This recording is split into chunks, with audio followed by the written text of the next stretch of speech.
Our next speaker is one who's dedicated his life to gathering data, to understanding data through his research, and implementing that data in the policies that cut across the private and public sector and the development we seek in those specific sectors when it comes to Ghana's green economy. So ladies and gentlemen, please help me welcome our next speaker, a representative from IMANI Africa. He was here last year, so it's a pleasure to have him again on stage this year, Mr. Dennis Asare.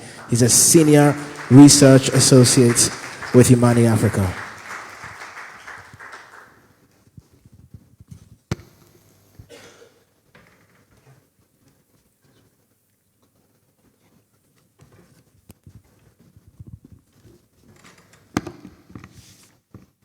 Good morning. It's a pleasure to be back again. The representative of the Minister of State for Climate Change and Sustainability, the Executive Director of the Ghana Climate and Innovation Center, Ms. Ruka Sanusi, the Director and Head of the Development Corporation, Ms. Kathleen Findapa, distinguished ladies and gentlemen, it's an honor and a privilege to come here and listen to the innovative work that sustainable businesses are doing in Ghana. Let me start by congratulating the Ghana Climate and Innovation Center on their relentless efforts to create a safe environment that nurtures and shapes the ideas and dreams of young sustainable businesses. The work of GCIC continues to empower Ghanaian green enterprises to believe that they are not just a business, but active players in Ghana's green transformation.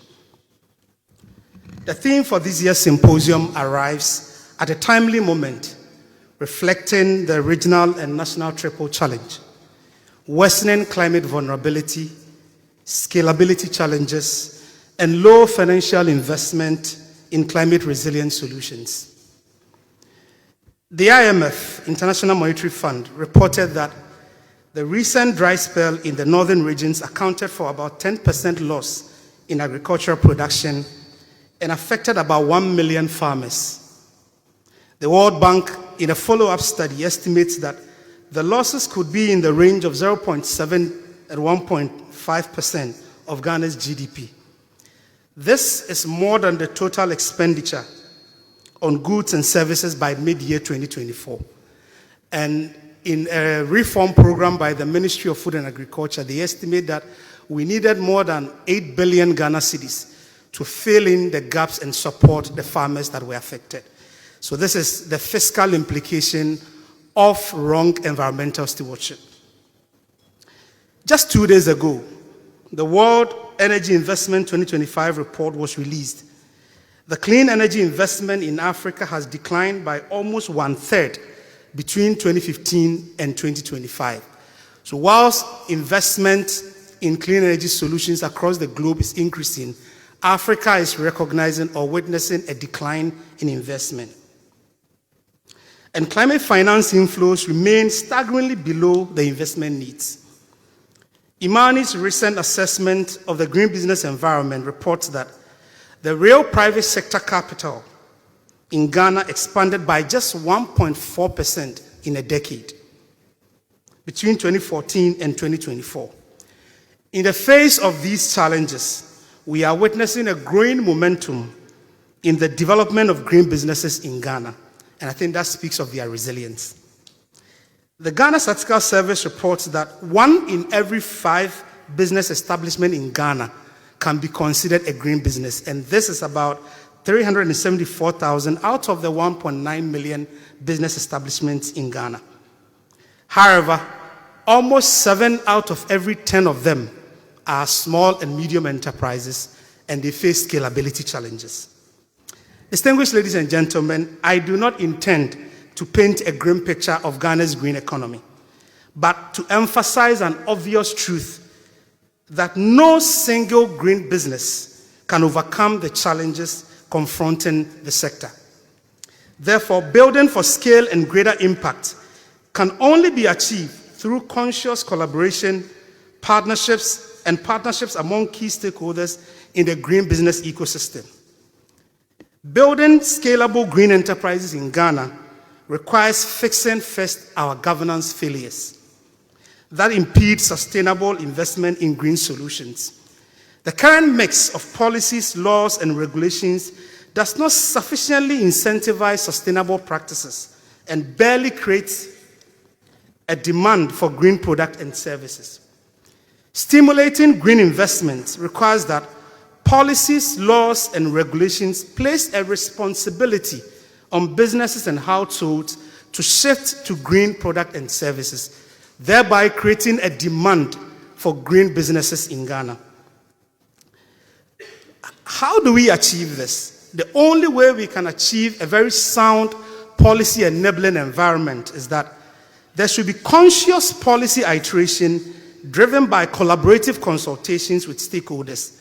The government can design supportive mechanisms that reflects the needs of green businesses.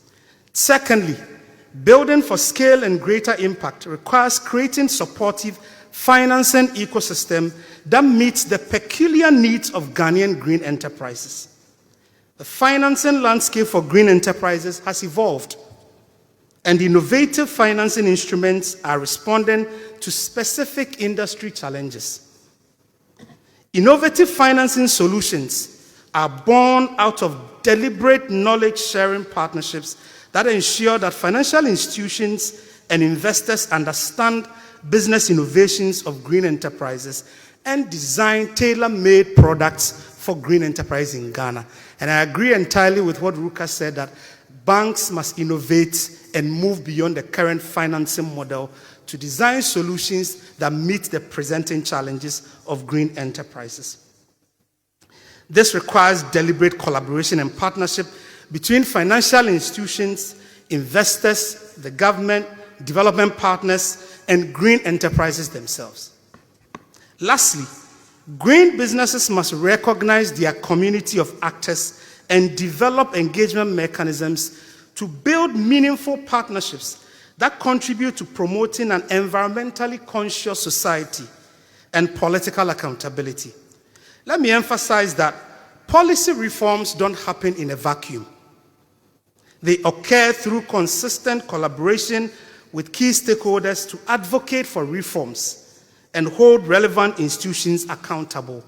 And for us at IMANI, that is the work that we've done with GCIC by throwing more light on the governance failures that impede the progress and scalability of Ghanaian green enterprises.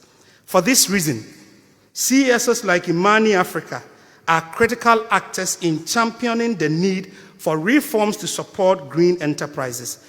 So our dear green enterprises, when we call you for consultative dialogues, please show up. Additionally, green businesses must work together, leveraging shared strengths to create robust business networks and sustainable supply chains. In closing, there are enormous opportunities in Ghana's green economy for green enterprises. Working in silos would only undermine your strength and impact. Therefore, collaboration, partnerships, and innovation are the surest pathways to building viable green enterprises that deliver economic prosperity and inclusivity. Thank you, and I wish you a successful deliberation.